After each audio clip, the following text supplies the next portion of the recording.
నిన్న స్వాతంత్ర దినోత్సవ ఉత్సవాల సందర్భంగా జిల్లా ప్రగతి నివేదిక సందేశం ఏదైతే గౌరవ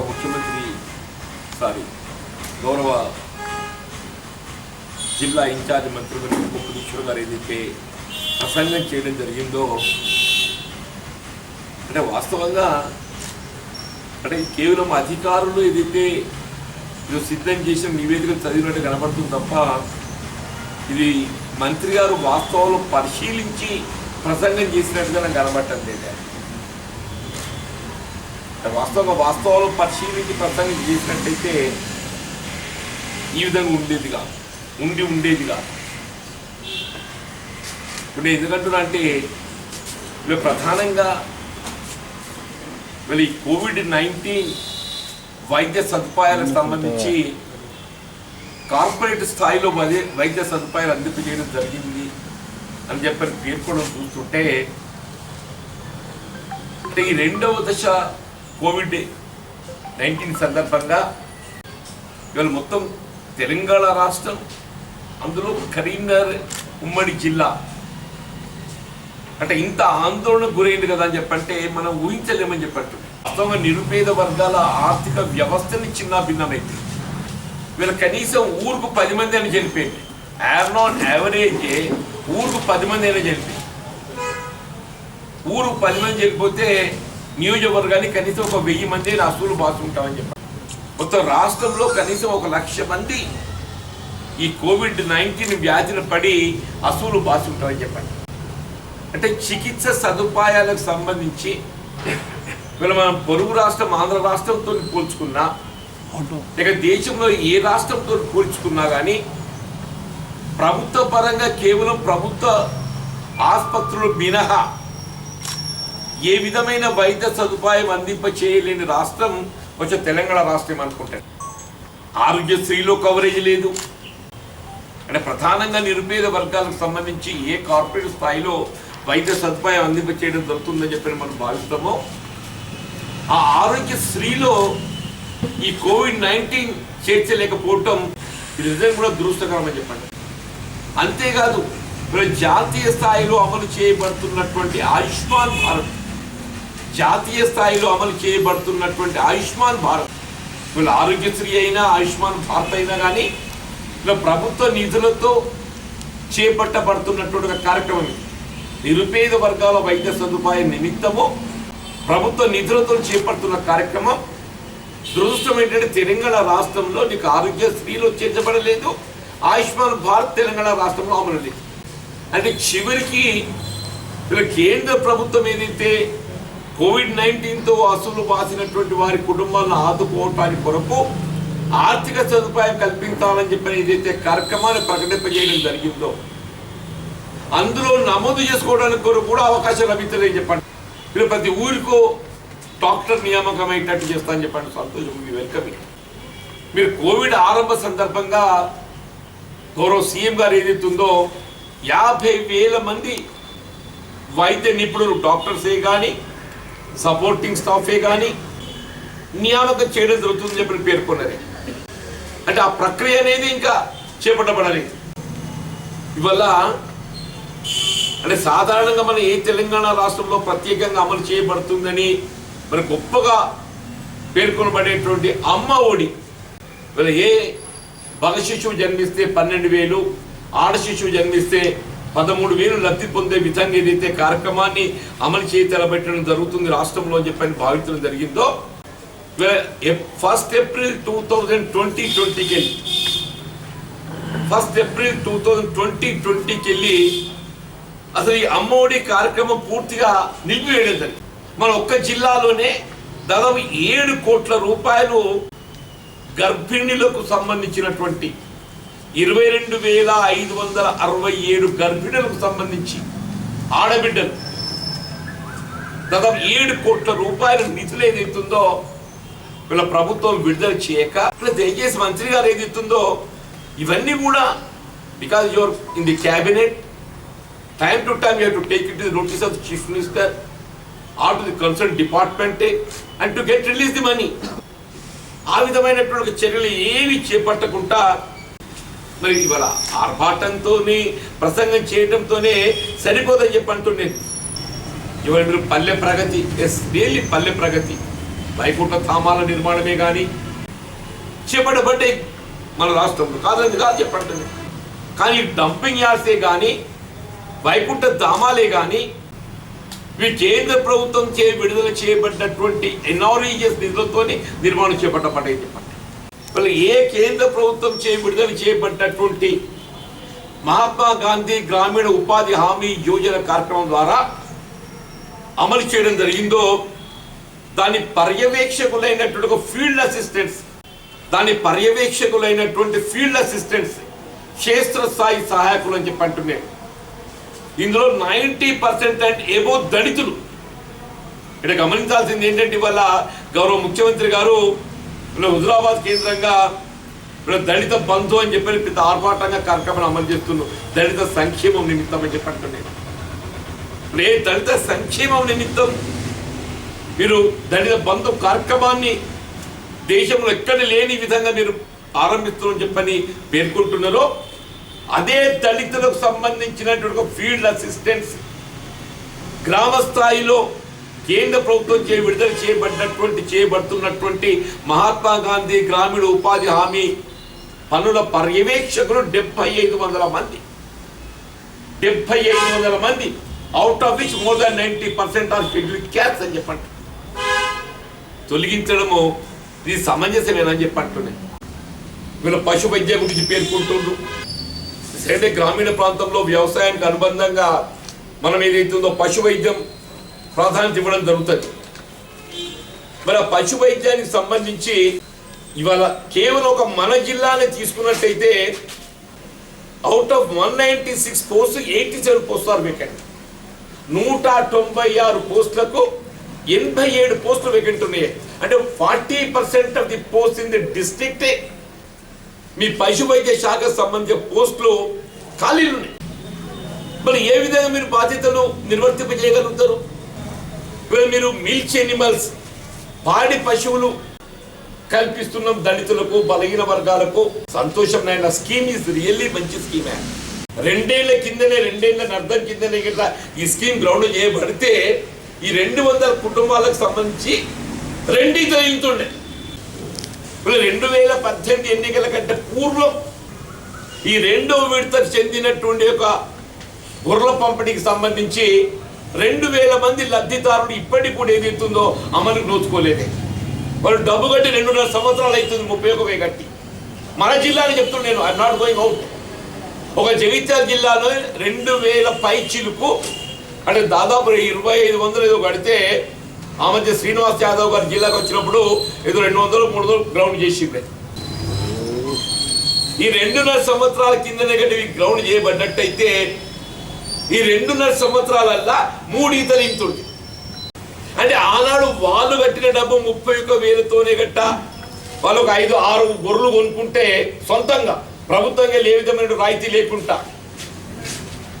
నేను 3 కాదు 2 పిల్లలు పెట్టినయే. 6 ఏళ్ళలో 12 పిల్లలు పెడితే పెట్టేశారు. 12 18 అంటే వాళ్ళకే సొంత 18 పిల్లలు అవుతుండేనే. ప్రభుత్వంగా ఏ రాయితీ లేకుండా వాళ్ళు ప్రభుత్వానికి ఏదైతుందో వాళ్ళ వాటా చెల్లించబడ్డటువంటి డబ్బుతోనే గట్ట వాళ్ళు గొర్రెలు కొనుక్కొని ఉన్నట్టయితే వాళ్ళకి ఒక యూనిట్ అయిపోతుండే. అది ఏమైతుంది మీ పర్యవేక్షణ అని చెప్పి అంటున్నాను. ఇవాళ ఏమంటున్నాం, మళ్ళా 1,25,000కు 20+1 యూనిట్ వస్తలేదు. మన శ్రీనివాస్ యాదవ్ గారు వచ్చినప్పుడు ఏదైతుందో 13 ఇచ్చిండే. మొత్తం లబ్ధిదారులందరూ ఆందోళన వ్యక్తం చేస్తే ఈ భవిష్యత్తులో యూనిట్ కాస్ట్ పెంచుతామని చెప్పన్నారు. ఇప్పుడు యూనిట్ కాస్ట్ 1,75,000 చేసినామని చెప్పన్నారు. సంతోషం. మరి బాబు ఈ 2.5 సంవత్సరాల కింద ఏదైతే ఆనాడు 25% 30,000 కట్టినోడిని మళ్ళా కట్టమంటుండే 12.5. ఆ 30,000 మిత్తిగట్ట 15,000 అవుతుంది కానీ మిత్తిగట్ల అవుతుంది అంటూ నేనేమంటున్నా, గొర్రెలు వాడు గొర్రెలకు యాదవులు గొర్రెల కాపర్లు కాబట్టి ఏదైతున్నదో వాళ్ళ గొర్రెలు దాన్ని సాకుంటారు కాబట్టి నేను 2 పిల్లలు పుడితే 3 పిల్లలు పుడతాయని చెప్పి అంటుండే. మిల్క్ ప్రొడ్యూసర్కి ఏదైతుందో వీళ్ళు ప్రత్యేకంగా వాళ్లకు ప్రతి లీటర్ 4 రూపీస్ ఇన్సెంటివ్ ఇస్తున్నాం అని చెప్పి ప్రభుత్వం ప్రకటించింది. ప్రతి లీటర్కు 4 రూపాయలు ఇన్సెంటివ్ ఇస్తున్నాం అని చెప్పారు. ఇదే కరీంనగర్ పాల సేకరణకు సంబంధించినటువంటి ఒక మిల్క్ ప్రొడ్యూసర్స్ కంపెనీ ఏదైతే ఉన్నదో ఇవాళ కరీంనగర్ జిల్లా అర్స్టువైల్ యూనిట్ అంటే జగిత్యాల కానీ కరీంనగర్ కానీ ఇవన్నీ కలిపి చేస్తుంది కదనే. గడిచిన 2.5 సంవత్సరాలుగా 4 రూపాయలు విడుదల చేయబడలేదే. మంత్రి గారు చెప్తుంది. కరీంనగర్ జిల్లాకు చెందినటువంటి ఒక డైరీ పాల సేకరణ పాలు పోసినటువంటి ఒక రైతులకు రావాల్సింది మిల్క్ ఇన్సెంటివ్ ఏదైతే లీటర్ 4 రూపాయలు ఇస్తామని చెప్పి అంటుందో కొత్తగా టీఆర్ఎస్ ప్రభుత్వం ఏర్పడినప్పటికీ ఇప్పటికి 1 రూపాయి రాలేదే. దాదాపు 70 కోట్ల రూపాయలు పెండింగ్ పడి ఉన్నాయి. 60 నుండి 70 కోట్లు పెండింగ్ పడి ఉన్నాయని చెప్పండి. ప్రసంగాలే కాదు కదనే, పథకాల పర్యవేక్షణ కూడా ప్రధానంగా చెప్పంటాను నేను. ప్రభుత్వ విధానాలు ఒకవైపు ఎత్తే విధానాల అమలు బాధ్యత ఏదైతుందో స్థానిక మంత్రిపై ఉంటుంది. పథకాల అమలు పర్యవేక్షణ స్థానిక మంత్రిపై ఉంటుందని చెప్పంటాను నేను. అమలు పర్యవేక్షణ లోపాన్ని మాత్రమే నేను మాట్లాడుతున్నాను. నేను వీళ్ళ హార్టికల్చర్ ఉద్యానవన శాఖ మాయమైపోయింది. ఉద్యానవన శాఖ గడిచిన 7 సంవత్సరాలలో దళితులకు కేటాయింపు చేయబడ్డటువంటి నిధులు ఏవైతే క్యారీ ఫార్వర్డ్ అయినాయో 35,000 కోట్లు ఉన్నాయి. Between 30 to 35,000 crore. ఇది వాళ్ళ సొమ్మిది, వాళ్ళ హక్కు అంటున్నాను. ఇది నీ మెహర్బానీ కాదు. నీ ఇంట్లోకి వెళ్ళి ఇస్తలేవు, నీ జేబులోకి వెళ్ళి ఇస్తలేవు. 7 ఏళ్ళకి వాళ్ళ సొమ్ము ఏదైతుందో ఖర్చు పెట్టకుండా నీ జేబులో పెట్టుకొని దాన్ని మళ్లింపు చేసి ఇవాళ ఏదైతుందో పెద్దరికానికి నేను 10 లక్షలు ఇస్తున్నా. 7కి వెళ్తున్నా 10 లక్షలు నీ ఇంట్లోకి వెళ్ళి ఇస్తున్నావా? వాళ్ళ సొమ్మును డైవర్ట్ చేసి ఇతరత్ర నీ కమిషన్ల కోసం ఏదైతుందో వాడుకున్నావు చెప్పంటున్నా. ఇతరత్ర నీ కమిషన్ల కోసం దళితులకు చెందిన 30,000 కోట్లు నువ్వు వాడుకున్నావు అని చెప్పంట. 5 లక్షలకు ఇల్లు అయితే, కోటికి 20 ఇల్లు అయితే, 5 లక్షలకు ఒక ఇల్లు కడితే డబుల్ బెడ్రూమ్ హౌస్, కోటికి ఎన్ని ఇల్లు అయితే 20. 30,000 పట్టుకున్నా కానీ 30,000 నుండి 20 ఇల్లు అయితే ఇండ్లు 6 లక్షలు ఇల్లు అయితే 30,000 కోట్లు పట్టుకు 30 పట్టుకుంటున్నాను. 30,000 ఇంటూ 20 ఇండ్లు 6 లక్షలు. 120 నియోజకవర్గాలు. నియోజకవర్గానికి 5,000 ఇల్లు వస్తాయా? ఏ నిరుపేద వర్గాల ఆత్మగౌరవం అని చెప్పి నువ్వు పేర్కొనడం జరిగిందో ఆ నిరుపేద వర్గాల ఆత్మగౌరవం, దళితుల ఆత్మగౌరవానికి సంబంధించి ఇలా నియోజకవర్గానికి 5,000 ఇల్లు కడితే ఊరికి 50 ఇల్లు కట్టచ్చులే. ఊరికి 50 ఇల్లు కట్టచ్చులే అంటున్నాను. శాశ్వతంగా కుటుంబాన్ని ఏదైతున్నదో నువ్వు స్థిరపరచగలుగుతావు అని చెప్పండి. వాళ్ళ 30,000 కోట్లు ఏదైతుందో దారి మళ్లింపు చేసి దళిత ద్రోహిగా చెప్పట్టు, దళిత ద్రోహిగా, దళిత బంధు కాదు, దళిత ద్రోహిగా చరిత్ర నిలిచిపోతూ ఉంటున్నా నేను. ఇవాళ నిజంగానే ఎవరైనా ఎస్సీ మా బండిశేఖర్ అటువంటి కోర్టుకు పోయినట్టయితే వీళ్ళ గవర్నమెంట్ ఇంపీచ్ చేయొచ్చు అని చెప్పట్టు నేను. దళితులకి ఎవరైనా కోర్టుకు పోయి మా నిధులు వెచ్చించకుండా క్యారీ ఫార్వర్డ్ చేసిండో ఆన్ టైం లోపల మా నిధులు వెచ్చించినట్టయితే మేము బాగుపడదు, మా ఆర్థిక పురోగతి పొందుదాం అని చెప్పని ఎవరైనా కోర్టు పోయినట్టయితే గవర్నమెంట్ ఇంపీచ్ చేస్తారంటారు. ఇంపీచ్. వీళ్ళ గౌరవ మంత్రి గారు కాళేశ్వరం ప్రాజెక్టు అనే సంతోషం అండి, ఐ వెల్కమ్ ఇట్. వీళ్ళ అనుమతులు లేని 3వ టీఎంసీ తరలింపుకు సంబంధించి చూపెడుతున్నటువంటి శ్రద్ధ వీళ్ళ గౌరవ మంత్రి గారు కాళేశ్వరం ప్రాజెక్టు అనుమతులు లేని 3వ టీఎంసీ తరలింపుకు సంబంధించి మీరు చూపెడుతున్నటువంటి శ్రద్ధ, అనుమతులు పొంది కేవలం నిధులు కేటాయింపు చేయలేక నిర్మాణాలు ఏదైతుందో అర్థాంతరంగా ఆగిపోయినట్టు ఒక పనుల గురించి ఒక్కసారి సమీక్షించినారా మీరు? అంటే రోలబాగు ప్రాజెక్టు 50 కోట్లు మంజూరు చేయించిన అన్నాడే, సంతోషం. ఆయన సీఎం గారు ఏదైతుందో వారి మొట్టమొదటి పర్యటన కరీంనగర్ జిల్లాకు వచ్చినప్పుడు ఇదే కొప్పుల ఈశ్వర్ గారు వారి విజ్ఞప్తి మేరకు సీఎం గారు ఏదైతున్నదో రోలబాగు ప్రాజెక్టు 2014లో మంజూరు చేసిండే. నువ్వు రోలబాగు ప్రాజెక్టు సంబంధించి 5 సంవత్సరాలలో 50 కోట్లు ఖర్చు చేయలేదే. ఇలా శ్రీరామ్ సాగర్ ప్రాజెక్టే ఎల్ఎండి ఎగువన ఉన్న భాగానికి ఏదైతున్నదో ఎస్ఆర్ఎస్పి పై ఒత్తిడి తగ్గించుకోవడానికి ఇదే ప్రభుత్వం 40 కోట్లతోని వరదగాలో నుండి కాకపోతే కెనాల్కు లింక్ మంజూరు చేసిన 40 కోట్లే. అక్కడ రాళ్లపల్లికి వెళ్ళి ఇక్కడ కొంచెం దుమ్మలగుట్ట ప్రాంతంలో, మదనపల్లి ప్రాంతంలో it will benefit D60 to D93 వరకు భారం తగ్గుతుంది. అంటే దాదాపు 2.5 లక్షల ఎకరాల సాగు ఏదైతున్నదో ఎస్ఆర్ఎస్పిపై భారం దక్కుతుంది.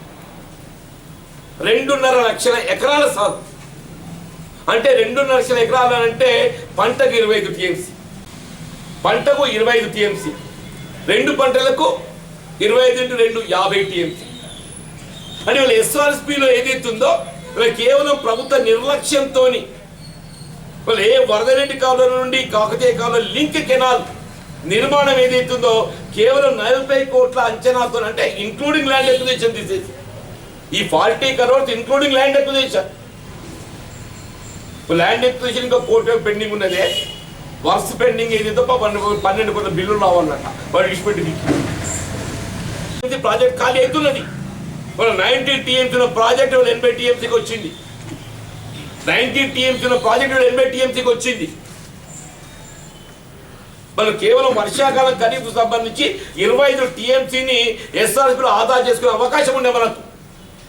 కేవలం పాలకుల నిర్లక్ష్యం, ప్రభుత్వ నిర్లక్ష్యంతో ఏదైతుందో వాళ్ళ ఎస్ఆర్ఎస్పి ఎల్ఎండి ఎగో భాగం అంటే మన జగిత్యాల జిల్లా, ఎల్ఎండి ఎగో భాగం అంటే మన జగిత్యాల జిల్లా అప్ టు D59. నీకు మిగిలిన కింది భాగం అంటే ఇప్పుడు దీంతో కవరేజ్ పెగడపల్లి, గొల్లపల్లి, వెల్గటూర్, ధర్మారం ఇవన్నీ కవరేజ్ వస్తాయి. మంత్రి గారి కాన్సెన్స్ మొత్తం వస్తుందా ఎక్సెప్ట్ ధర్మపురి మీద 4 మండలాలు కిందికి పోతాయి. అవి భారం తగ్గుద్ది. మీ రోలవాగ్ అటు వేయింది, లింక్ కెనాల్ ఇటు వేయింది, మెట్పల్లి ఇబ్రహీంపట్నం సదర్మట్ ఒక బ్యారేజ్ కడతారు మొదలుపెట్టిండే, అంతా 600 కోట్లు ఎంతో అది టోటల్ సదర్మట్ బ్యారేజ్. హరీష్ రావు గారు భారీ నీటిపారుదల శాఖ మంత్రి ఉండగా ఫౌండేషన్ వేసిండే, 3 ఏళ్ళ కింద వేసిండు. అటు మంత్రి వేయండు, ఇరిగేషన్ శాఖ సదర్మట్ ఏదైతుందో వాళ్ళు నడవంతరం విడిచిపెట్టి వీకి. నేను మన పాపం ఆ కత్రాపూర్ మేడిపల్లి సూరమ్మ చెరువు, కత్రాపూర్ మేడిపల్లి సూరమ్మ చెరువు అది 120 కోట్లు, అది నిధులు విడుదల చేయబడలేక ఏదైతుందో అది అటే పోయింది. చూడండి దయచేసి జగిత్యాల జిల్లాకు సంబంధించినటువంటి ఒక రోడ్ల వాగుతులు మొదలెట్టుకొని లింక్ కెనాలే కానీ, సదర్మటే కానీ, సూరమ్మ చెరువుకు సంబంధించిన డిస్ట్రిబ్యూషన్ సిస్టమే కానీ, కొడిమేల మండలం పోతారం వియర్ ఎత్తు లేపేది ఉంది. మొత్తం 5 మీటర్లు 2 మీటర్లు కట్టి ఇంకా 3 మీటర్లు కట్టాలి. అది ఇప్పుడు మొత్తం కింద కాలువల మీద గుట్టేవికి.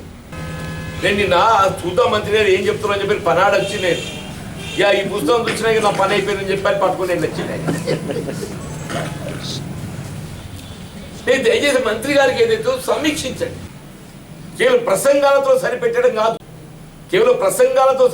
కాదు, జిల్లాకు సంబంధించినటువంటి ఒక వైద్య ఆరోగ్య శాఖకి మొదలెట్టుకొని, పశు వైద్య శాఖకి మొదలెట్టుకొని, హార్టికల్చర్ శాఖతో పట్టుకొని, మీ హౌసింగ్ డబుల్ బెడ్రూమ్ హౌసింగే కానీ, ఫీల్డ్ అసిస్టెంట్స్, డిఆర్డిఏ. పాపం ఈ చలిగలో ఒక దళిత సోదరుడు 2018లో శాంక్షన్ అయితే 19లో గ్రౌండ్ అయింది. నేను ఇండస్ట్రియల్ మేనేజర్ మాట్లాడితే ఎస్సీకి సంబంధించి షెడ్యూల్డ్ కాస్ట్కి సంబంధించింది only till 2018 subsidies for released. 2019కి వెళ్ళి ఏదైతుందో వీళ్ళు టిఎస్ఐ పాస్ అన్నాడు కదా, టిఎస్ఐ పాస్ ఇది టిఎస్ఐ పాస్కు సంబంధించింది. టిఎస్ఐ పాస్ సంబంధించి 2019కి వెళ్ళి దళితులకు సంబంధించినటువంటి ఒక రాయితీలు విడుదల చేయబడలేక పాపం వాడు అది కొనుకొచ్చుకుంటే ఇప్పుడు 2.5 దగ్గర పడ్డది. అది 50,000 పాపం. ఏమి ఇది పార్ట్ ఆఫ్ దళిత బంధు కాదా?